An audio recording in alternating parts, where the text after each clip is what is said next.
குடும்பம் அல்லது நாம் செய்யக்கூடிய தொழில் அல்லது நம்மிடத்தில் இருக்கக்கூடிய தொடர்பு அல்லது நாம் இழந்த ஏதேனும் ஒரு இழப்பு, அந்த கவலை, துன்பம், வருத்தம், சிலருக்கு பிள்ளைகள் இல்லையே என்று, சிலருக்கு பிள்ளைகளை கொண்டு, சிலருக்கு சிறந்த தொழில் அமையவில்லையே என்று, சிலருக்கு அமைந்த தொழிலை கொண்டு, இப்படி ஒவ்வொருவருக்கும் ஒவ்வொரு விதமாக கவலைகளினுடைய ரூபம் மாறுபடுகிறது.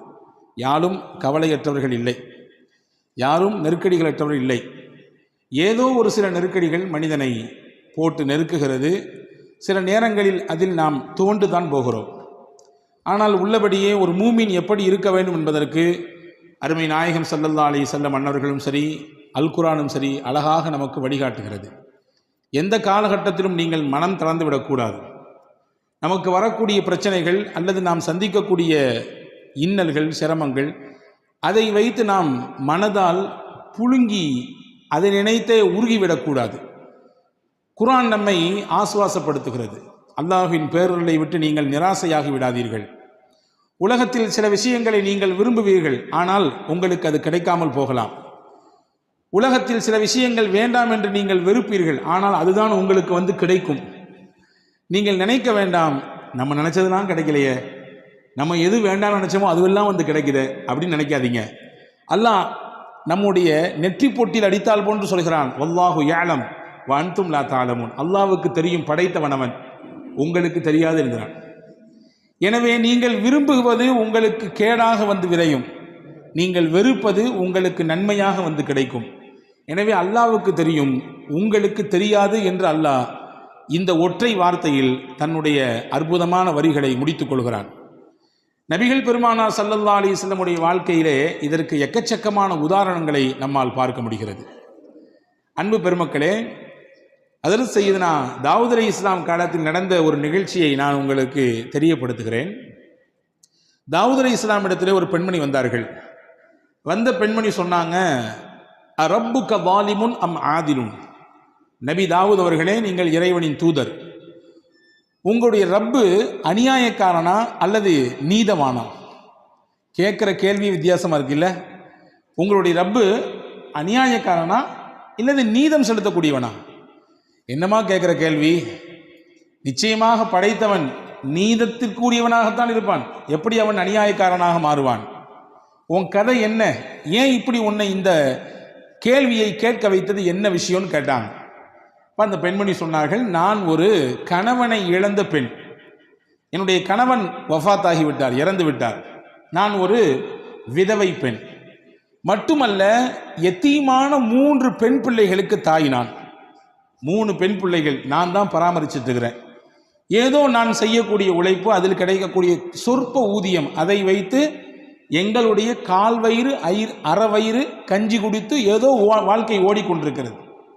நான் செய்கிற வேலை என்னன்னா, நூலை எல்லாம் திரித்து, ஒரு நம்ம ஊர்களில் பழைய காலங்களில் கிராமங்களில் பார்க்க முடியும், தறி நெய்ப்பாங்க, அதுக்கு முன்னாடி நூல் திரிப்பாங்க. அந்த நூல் திரிப்பதற்கென்று ஒரு பெரிய கம்பி வச்சுருப்பாங்க. அப்படி நூல்கள் எல்லாம் மொத்தமாக அதில் கோர்த்து அதற்கடுத்து தான் கொண்டு நெசவு செய்வதற்கு தறிக்கு ஏற்றுவார்கள். இப்படி நான் நூலை எல்லாம் சரி செய்து திரித்து அந்த பெரிய ஒரு இரும்பு கம்பியிலே நான் மொத்தமாக சேர்த்து வைத்துக் கொள்வேன். திரித்த நூல்களை எல்லாம் கொண்டு போய் கடை வீதியில் போய் அதில் கொஞ்சம் லாபத்தை வைத்து விற்று அதில் வரக்கூடிய காசை வைத்து என்னுடைய வயிற்றையும் என் பிள்ளைகளுடைய வயிற்றையும் கழுகி வருகிறேன். நேற்றைய நாள் நான் நூலை திரித்து எடுத்து பஜாரிலே கொண்டு விற்கலாம் என்று போனால், திடீரென்று எங்கிருந்தோ ஒரு பெரிய கழுகை போன்று உண்டான அமைப்பில் ஒரு பறவை வந்து அந்த நூலையும் அந்த மொத்த இரும்பு கம்பியையும் மொத்தமாக தூக்கிவிட்டு போய்விட்டது. என் முதலே போச்சு, என்னுடைய வியாபாரமும் போச்சு, அதற்கான முதலும் போச்சு. நான் இனிமேல் எப்படி வியாபாரம் பண்ணுறது? எங்களுடைய குடும்பத்தை, என்னுடைய அனாதையான பிள்ளைகளை எப்படி நான் அவர்களுக்கு சாப்பாடு கொடுப்பது? பசியோடு பட்டினியோடு வந்து நிற்கிறேன். எனவே தான் நான் கேட்டேன், நாங்கள் இப்படி தானே இவ்வளோ கஷ்டப்பட்டு சம்பாதிக்கிறோம், கொஞ்சம் கொஞ்சம் தானே சம்பாதிக்கிறோம், அந்த காவயிறு அறவயிறு சாப்பாடு தானே நாங்கள் போய்கிட்டு இருக்குது, இது கூட உங்கள் இறைவனுக்கு பிடிக்கலையா? அநியாயமா இது?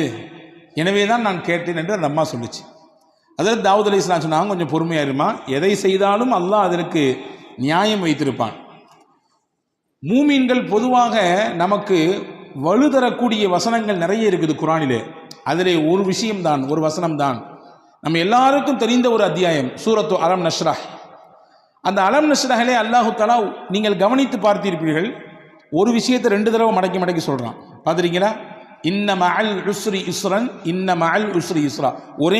ஒரே கருத்து தான், ஒரே வார்த்தை தான், அல்லாஹ் 2 தடவை சொல்கிறான். திருக்குர்ஆனில் 6200 சொச்சம் வசனங்கள் இருக்கிறது. ஒரு சில அறிவிப்புகளிலே கூடுதல் குறைவு. ஆனால் எந்த வசனமும் தேவையற்றது, இது அதிகப்படி, இது இந்த இடத்துல சொல்லாமல் தான் நல்லா இருக்கும் அப்படின்னு எதையும் சொல்ல முடியாது.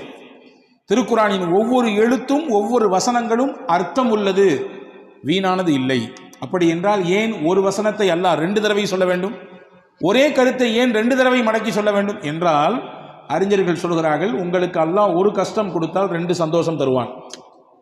உங்களுக்கு ஒரு நெருக்கடி வந்தால் 2 மகிழ்ச்சி வரப்போகிறது.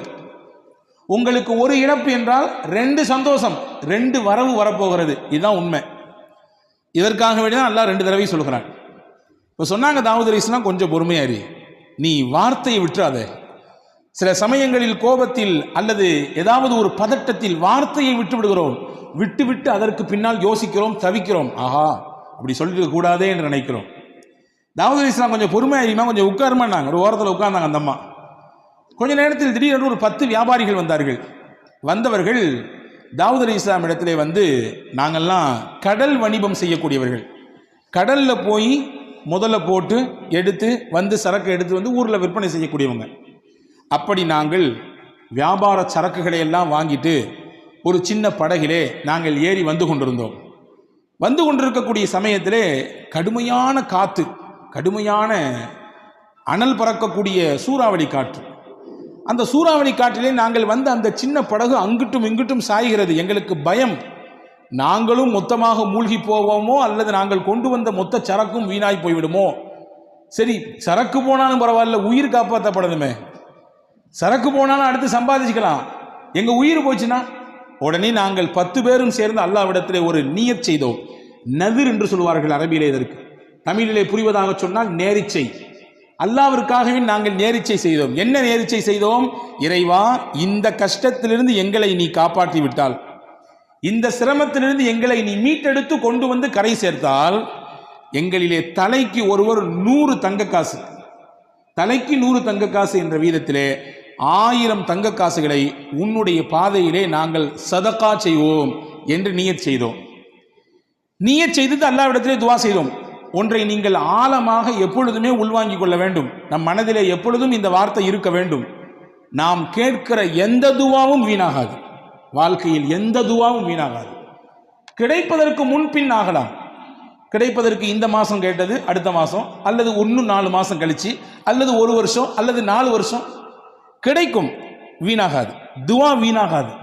நிச்சயமாக அல்லாஹ் அந்த துவாவிற்கு பதில் தருவான். ஏதோ ஒரு ரூபத்தில் தருவான். ஒன்று கேட்டதை கொடுப்பான், இல்லை என்றால் அந்த துவாவின் மூலமாக நமக்கு வர இருக்கிற ஆபத்தை பாதுகாப்பான். சொல்றி கேட்டிருக்கமா இல்லையா? நிமிஷத்துல என் தலையே போயிருக்கும். நிமிஷத்துல அந்த ஆக்சிடென்ட்ல நான் விழுந்திருப்பேன். 1 செகண்ட் தான், எப்படியோ தப்பிச்சேன். அது யாரோ செய்த துவா அல்லது நாம் வாழ்க்கையிலே முன்னால் செய்த துவா. துவா வீணாகாது.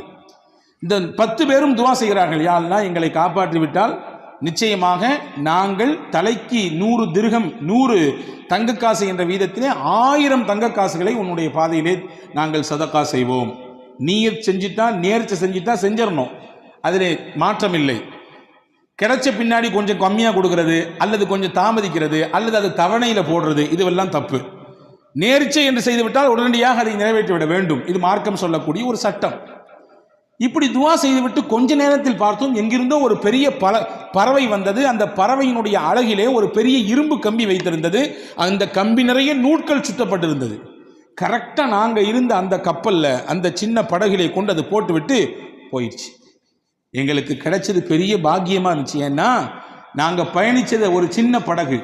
அந்த படகிலே நங்கூரம் கூட இடுவதற்கு எங்களிடத்தில் எதுவும் இல்லை.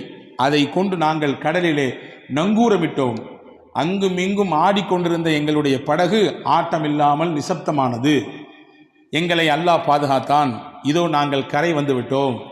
இப்பொழுது நாங்கள் செய்த நேரிச்சையை நிறைவேற்ற வந்திருக்கிறோம். இந்தாங்க நபியே தாவூத் அலைஹிஸ்ஸலாமே, 1000 தங்க காசுகள் யாருக்கு தேவைப்படுகிறதோ அதை நீங்கள் செய்யுங்கள், கொடுத்து விடுங்கள். என்று சொல்லிவிட்டு கப்பு சிப்புன்னு போயிட்டாங்க அந்த 10 வியாபாரிகளும். சிரித்து கொண்டே தாவூத் அலைஹிஸ்ஸலாம் அந்த பெண்ணை கூப்பிட்டாங்க, வான்னு கூப்பிட்டாங்க. நீ தானே கொஞ்ச நேரத்துக்கு முன்னாடி வந்து அரப்புக்க லாலிமுன் அம் ஆதிலுன், உங்களுடைய ரப்பு அநியாயக்காரனா நீதவானா என்று நீங்கள் தானே கேட்டீர்கள். ஆமா, நான் தான் கேட்டேன். அல்லாஹ் உன்கிட்ட இருக்கக்கூடிய இந்த நூல் கண்டையும் இந்த இரும்பையும் தூக்கி விட்டு அல்லாஹ் உனக்கு என்ன கொடுக்க நாடி இருக்கான் தெரியுமா? இந்த 1000 தங்க காசை கொடுக்க நாடி இருக்கலாம். இந்த 1000 தங்கத்தை உனக்கு தரத்தான், இந்த 1000 ரூபாயை உனக்கு தரத்தான் அல்லாஹ் அதை எடுத்தான். இந்த வச்சுக்கோ, இதுக்கு தகுதியான ஆள் நீதான், நீதே இதை பயன்படுத்து, உன் பிள்ளைகளுக்கு கொண்டு போய் இதை கொடு, உணவு வாங்கி கொடு, உங்களுடைய வாழ்க்கைக்கு தேவையானதை இதை வைத்து பயன்படுத்திக் கொள் என்று தாவூத் அலைஹிஸ்ஸலாம் அந்த பெண்ணிடத்திலே சொல்லி அனுப்பியதாக ஒரு வரலாற்று செய்தி இருக்கிறது. அன்பு சகோதரர்களே, எந்த காலகட்டத்திலும் இதுதான் மூமியின் நம்பிக்கை. எந்த ஒரு நெருக்கடியான நிலை வந்த பொழுதிலும் கூட நாம் மனம் தளர்ந்து விடக்கூடாது. உறுதியான எண்ணத்தோடு அல்லாஹ் இருக்கிறான் என்ற நினைப்போடு நாம் பயணிக்க வேண்டும் என்பதை தான் இஸ்லாம் அழகாக நமக்கு கற்றுத்தருகிறது. ரசூலுல்லாஹி ஸல்லல்லாஹு அலைஹி வஸல்லம் சொல்வார்கள், அஜபன் லி அம்ரில் மூமின், ஒரு மூமினுடைய விஷயம் எல்லாமே ஆச்சரியமாக இருக்கிறது. இன்ன அம்ரஹு குல்லஹு கைருன், அவர் செய்கிற எல்லா விஷயமே அவருக்கு நலவாகத்தான் வந்து விடுகிறது. வலைஸ ஸாலிக இல்லா லிமூமின், மூமினுக்குத்தான் அல்லாஹ் இப்படியான ஒரு பாக்கியத்தை தந்திருக்கிறான். என்ன? இன் அசாபத்துஹு சர்ராஉ ஃபஷக்கர ஃபகான கைரன் லா, அந்த மனிதனுக்கு ஏதாவது ஒரு சந்தோஷமான நிகழ்ச்சி நடந்தால், மகிழ்ச்சிகரமான செய்தி நடந்தால் அல்லாஹ் அவருக்கு ஷுக்ரியா செய்கிறார், நன்றி செலுத்துகிறார். யா அல்லாஹ், நான் நினைத்ததை போன்று என்னுடைய வியாபாரம் போய் கொண்டிருக்கிறது, லாபகரமான நிலை, நல்ல ஒரு முன்னேற்றம், நான் நினைத்தது போன்று உண்டான குடும்ப அமைப்பு, நான் நினைத்ததை போன்று உண்டான என்னுடைய பிள்ளைகளுடைய எதிர்கால திட்டமிடல் எல்லாம் சிறப்பாக போயிட்டு இருக்கு. யா அல்லாஹ், உனக்கே எல்லா புகழும், நன்றி. அல்லாஹ்வின் தூதர் சொன்னார்கள், ஃபகான கைரன் லா, அவருக்கு சந்தோஷம், உடனே நன்றி செலுத்தினார், அல்லாஹ் அவருக்கு அதை நன்மையாக மாற்றுகிறான். வைன் அஸாபத்துஹு லர்ரா, அவருக்கு ஏதாவது ஒரு தீங்கு ஏற்பட்டு விட்டால், கவலை ஏற்பட்டு விட்டால், மனதால் ஏதாவது துவண்டு விடக்கூடிய விஷயங்கள் நடந்து விட்டால், ஃபஸபர, அதிலே பொறுமையாக இருக்கிறார், எல்லாம் அல்லாஹ்வுடைய நாட்டம் என்று பொறுமை காக்கிறார். ஃபகான கைரன் லா, அந்த பொறுமை காக்கக்கூடிய விஷயமும் அவருக்கு நன்மையாக மாறுகிறது என்று நபிகள் பெருமானார் ஸல்லல்லாஹு அலைஹி வஸல்லம் அவர்கள் சொல்லித்தரக்கூடிய விஷயத்தை நாம் பார்க்கிறோம். எனவே அன்பர்களே, இன்னைக்கு கவலையினுடைய உச்சகட்டத்திலே மனிதர்கள் வாழ்வதை பார்க்கிறோம். WHO என்று சொல்லக்கூடிய வேர்ல்டு ஹெல்த் ஆர்கனைசேஷன் அது சொல்லுகிறது, உலகத்தில் எது பெரிய நோய், பெரிய நோயாக எது இருக்கிறது, இதய சம்பந்தப்பட்ட நோயா அல்லது புற்றுநோயா அல்லது வேற ஏதாவது ஸ்ட்ரோக் மாதிரி உண்டான விஷயமா? கிடையாது. ஸ்ட்ரெஸ் தான் பெரிய நோய், கவலை தான் பெரிய நோய். கவலை தான் எல்லா நோய்களுக்கும் மூலதனம் என்று சொல்கிறது.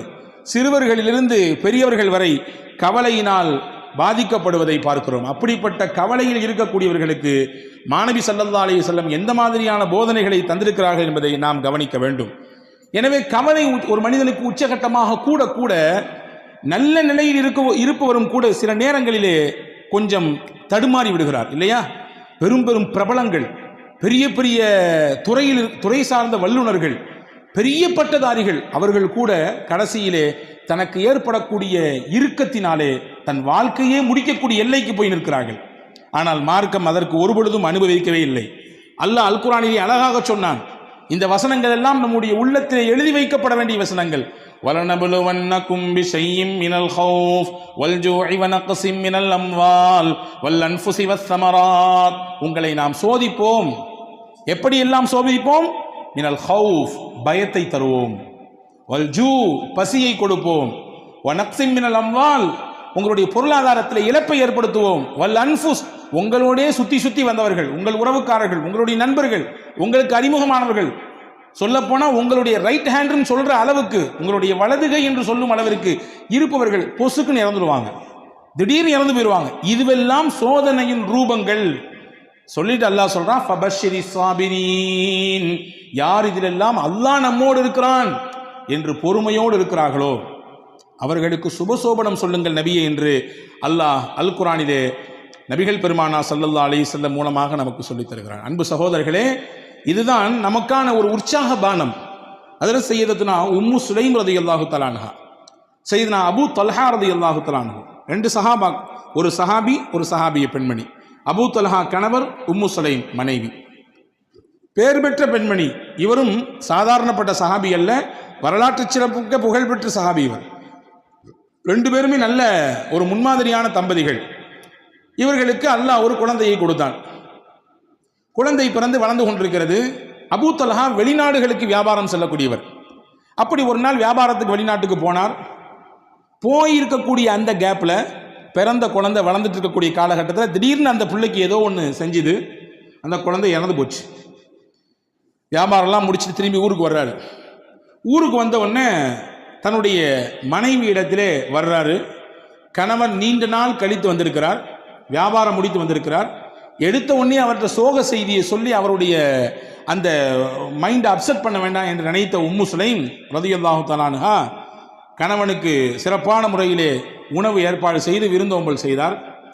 செய்து முடித்துவிட்டு அன்றைய பொழுது தன்னை முழுவதுமாக சிறப்பாக அலங்கரித்து கொண்டு அன்றைய தினம் தன்னுடைய கணவனோடு இல்லறத்திலே இணைந்தார்.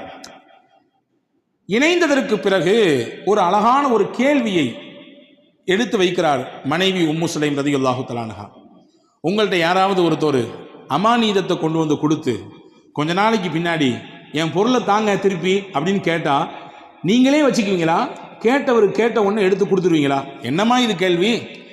அமானீதம் சொல்லி கொடுத்துட்டா உரியவங்க வந்து கேட்டால் கொடுக்க தானே செய்யணும். கொடுக்க மாட்டான், இது என்னோடது, நீங்கள் உங்களை யாருன்னு எனக்கு தெரியாது என்று சொன்னால் இது மோசடி அல்லவா? இது அநியாயம் இல்லையா? அக்கிரமம் இல்லையா? இதானே சரி? ஆமாம், இதான் சரி. உம்மு சுலைம் ரலியல்லாஹு தஆலா அன்ஹா தன்னுடைய கணவரிடத்திலே சொன்னார்கள், அல்லாஹ் நமக்கு அமானிதமாக பிள்ளையை தந்தான், கொடுத்தவனே எடுத்துக்கொண்டான். கொடுத்தவனே எடுத்துக்கொண்டான். நம்முடைய சக்தி எங்கே இருக்கிறது? அல்லாஹ்வின் சக்தியாச்சே. எனவே இன்னைக்கு எந்த குறையும் இல்லை, எல்லாம் பெர்ஃபெக்ட், 100%. கணவனுக்கும் எந்த பிரச்சனையும் இல்லை, மனைவிக்கும் எந்த பிரச்சனையும் இல்லை. குழந்தை ஏன் இல்லை? அல்லாஹ் நாடவில்லை, அவ்வளவுதான். இதுதான் உண்மை. எனவே நாம் புரியக்கூடாது நம் சக்தியின் மூலமாகத்தான் பிள்ளை, நம்முடைய ஆற்றல், நமக்கு இருக்கிறது ஆண்மை. இல்லை இல்லை இல்லை, கிடையவே கிடையாது. ஹஜ்ரத் உம்மு சுலைம் சொன்னாங்க, கொடுத்தவன் அல்லாஹ், அவனே எடுத்துக்கிட்டான் திருப்பி. அபூ தல்ஹா ஆடி போய் விட்டார். மறுநாள் காலில் போய் அழுதுகிட்டே கண் கலங்கிட்டே ரசூலுல்லாஹ்ட்ட போனார். யார் ரசூலல்லாஹ், செய்தியை கேட்டீங்களா? வெளியூருக்கு போயிட்டு வர்றதுக்குள்ள பிள்ளை இறந்து போச்சு. அது மட்டும் இல்லை, இந்த செய்தியை என் அந்த அம்மா எப்போ சொன்னாங்க தெரியுமா? எவ்வளோ தாமதித்து சொன்னாங்க தெரியுங்களா?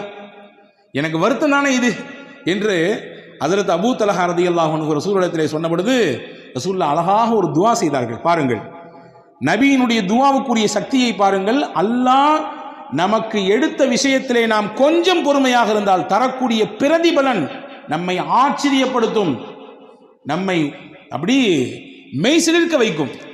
ரசூலுல்லாஹ் அழகா ஒரு துவா செஞ்சான். பாரக்கல்லாஹு ஃபீ காபிரி லைலத்திகுமா, அல்லாஹ் நீங்கள் நேற்று இரவிலே இணைந்தீர்களே அந்த இணைப்பிலே அல்லாஹ் பரக்கத் செய்வானாக. நீங்கள் இரவு நேற்று நீங்கள் கணவன் மனைவி இணைந்தீர்கள், அந்த இணைப்பில் அல்லாஹ் பரக்கத் செய்வானாக. அல்லாஹ் பரக்கத் செய்தான். அழகான ஒரு குழந்தை பிறந்தது. அந்த குழந்தைக்கு ஹஜ்ரத் ரசூலுல்லாஹ் தான் பேர் வச்சாங்க, அப்துல்லான்னு. வரலாற்று எழுதுகிறார்கள், அந்த அப்துல்லாவுக்கு பிறந்த எல்லா பிள்ளைகளுமே சீதேவியாக வாழ்ந்தாங்க.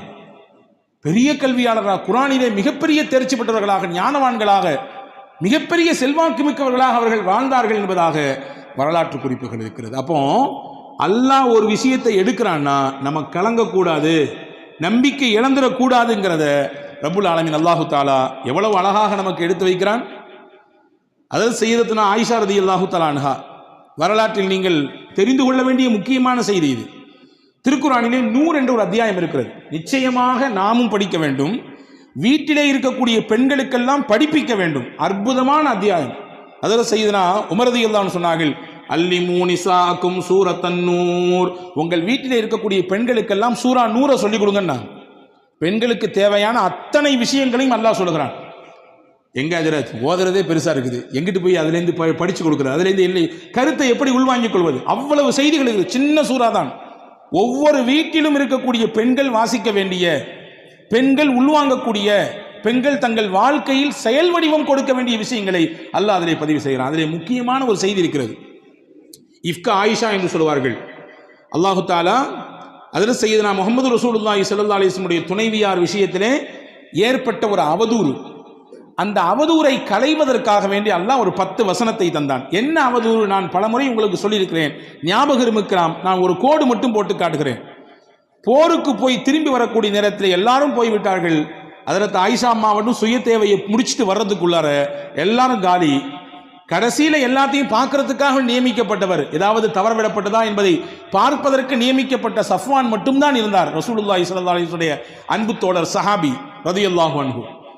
இவங்க ஆயிஷா அம்மாவை கண்டு ரசூலுல்லாஹ்வுடைய துணைவியார் என்பதை உறுதி செய்து தான் வந்த ஒட்டகையை அமர்த்தி வைத்து அதில் மேலே ஆயிஷா அம்மாவை உட்கார வச்சு கீழே பிடிச்சிட்டு நடந்து வந்தாங்க. ஒட்டகத்தினுடைய கயிறை பிடித்து கொண்டு நடந்து வந்தார்கள். மதீனாவுக்குள்ள என்ட்ரி ஆகும்போது முனாஃபிக்கின்கள்லாம் லட்டு சாப்பிட்ற மாதிரி இருந்துச்சு இந்த நிகழ்ச்சி, அல்வா சாப்பிட்ற மாதிரி. என்ன, எல்லாரும் போயாச்சு, முகமது ரசூலுல்லாஹ்வுடைய துணைவியார் மேலே உட்கார்ந்துருக்காங்க, கீழே வர்றது ஒரு அந்நிய ஆண் சஃப்வான். இதை அப்படி முடிச்சு போட்டு, பொதுவாகவே தானே இயல்பு தானே, நல்ல விஷயம் ஸ்லோவாக போகும், அதே கெட்ட விஷயம் அப்படி தாறுமாறா பரவும் இல்லையா, தீயா பரவும். இப்படி தீயாக பரவியது மதீனா முழுக்க. நாயகத்தின் துணைவியார் அன்னை ஆயிஷாவையும் ஹஜ்ரத் சய்யிதுனா சஃப்வான் ரலியல்லாஹுவையும் இணைத்து தப்பு தப்பாக பேச்சு. அல்லாஹ் இந்த நிகழ்ச்சி நீண்ட பட்டியல். அல்லாஹ் இதில் யாரெல்லாம் பங்கெடுத்தார்களோ அவர்களுக்கெல்லாம் உலகத்திலும் சோதனையை கொடுத்தான், ஆகிரத்திலும் நிச்சயமாக அதற்கான வேதனை உண்டு என்று குர்ஆனிலே சொன்னான். இந்த நிகழ்ச்சிக்கு அல்லாஹ் பாடம் சொன்னான். இது இல்ல, ஆயிஷா மீது எந்த குற்றமும் கிடையாது, அவங்க பத்தினி, பத்தரை மாத்து தங்கம், அவர்கள் ஒரு தூசு கூட அவர்கள் மீது படவில்லை, அவ்வளவு தூய்மையானவங்க. ஏன்னா தூய்மையானவர்களாக இருப்பதினாலே தான் நாயகத்திற்கு அல்லாஹ் துணைவியாக தேர்வு செய்தான், நாயகத்திற்கு மனைவியாக அல்லாஹ் தேர்வு செய்தான். அல்லாஹ்வால் தேர்வு செய்யப்பட்ட முடிவு அது. எனவே அவர்கள் 100% தூய்மையானவர்கள் அப்படிங்கிறத அல்லாஹ் குர்ஆனிலே 10 வசனங்களை கொடுத்து சொன்னான்.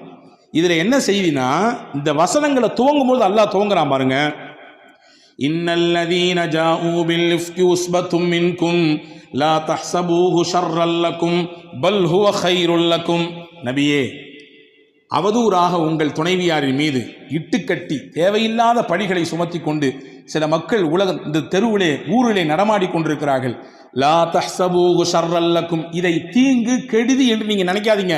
பல் ஹுவ கைருல் லக்கும், இது நன்மைன்றான் அல்லாஹ், இது நல்லதுன்றான். எப்படிங்க நன்மை? ரசூலுல்லாஹ்வுடைய குடும்பத்தின் மீது இப்படி பழி சுமத்திட்டாங்க, பொறுக்குமா? நமக்கு தாங்குமா? தாங்காது. அல்லாஹ் சொல்றான் நன்மைன்னு. எப்படி நன்மை தெரியுமா?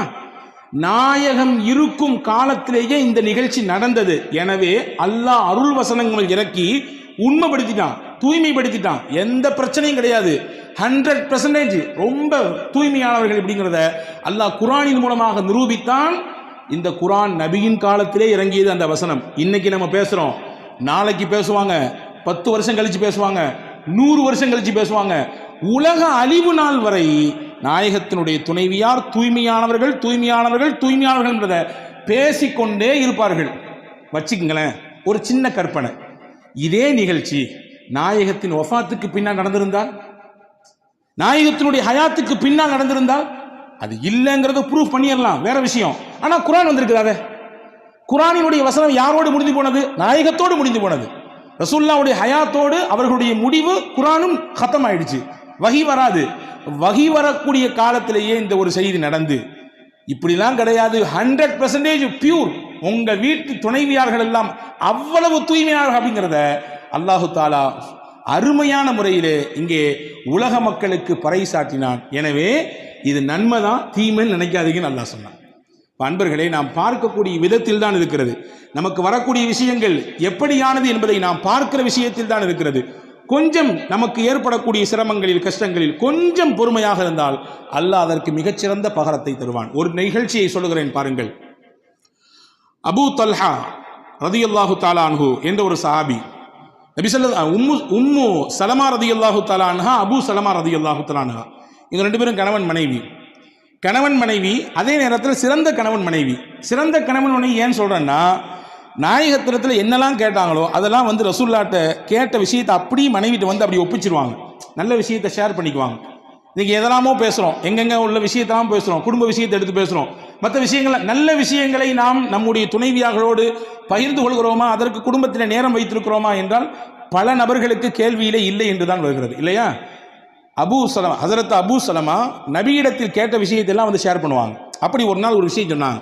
ரசூலுல்லாஹ் இன்னைக்கு ஒரு செய்தி சொன்னாங்க. என்ன தெரியுமா சொன்னாங்க? யாருக்கு அல்லாஹ் ஒரு சோதனையை தந்து அந்த சோதனையிலே அவர் பொறுமையாக இருந்து, இன்னா லில்லாஹி வ இன்னா இலைஹி ராஜிஊன், சோதனைனா இழப்பா இருக்கலாம், கஷ்டமா இருக்கலாம், நெருக்கடியா இருக்கலாம், எதா இருந்தாலும் இருக்கலாம். இன்னாலில்லா சொல்லிட்டு ஒரு துவா சொன்னார். என்ன துவா? அல்லாஹும்ம அஜிர்னி ஃபீ முஸீபதி வக்லிஃப்னி கைரம் மின்ஹா. யா அல்லாஹ், எனக்கு இந்த இழப்பு ஏற்பட்டிருக்கு, இந்த கஷ்டம் ஏற்பட்டிருக்கு, இதுக்கு நீ தான் கூலி தரணும், நான் இழந்ததை விட சிறந்த பகரத்தை நீ எனக்கு தரணும் என்று ஒருவர் துவா செய்தால் அல்லாஹ் அவருக்கு ஏற்பட்ட இழப்புக்கும் கூலி கொடுப்பான், அவர் இழந்ததை விட மிகச்சிறந்ததையும் கொடுப்பான் அப்படின்னு ரசூலுல்லாஹ் சொன்னாங்கம்மா. அப்படின்னு சொல்லி ஹஜ்ரத் அபூ சலமா உம்மு சலமா ரலியல்லாஹு இடத்திலே சொல்லி கொடுத்தாங்க. இது ஒரு செய்தி. கொஞ்ச நாள் கழிஞ்சது, உஹது யுத்தத்துக்கு போனாங்க அபூ சலமா. அவருக்கு ஒரு சின்ன காயம் பட்டுச்சு, திரும்பி வந்தாங்க, அந்த காயமே பெருசாகி கடைசியில் அதுவே மூத்துல போய் விட்டுடுச்சு, இறந்துட்டாங்க. அப்படி ஒரு அந்யுன்யம். அவர்களின் வரலாற்றை நீங்கள் வாசித்தால் கண்ணீர் தொட்டு தான் பக்கங்களை திருப்ப வேண்டும். ஒரு குடும்பமே சேர்ந்து இந்த மார்க்கத்திற்காக தியாகம் செய்த ஒப்பற்ற குடும்பத்திற்கு சொந்தக்காரர்கள், கணவன் மனைவி சின்ன பிள்ளை, அவ்வளவு சிறப்பான ஒரு வரலாற்றுக்கு சொந்தக்கார பெண்மணி. கணவன் இறந்துட்டாங்க, தன்னந்தனியா மதீனா நிற்கிறாங்க, குடும்பம் கிடையாது, உறவு கிடையாது, யாரும் இல்லை.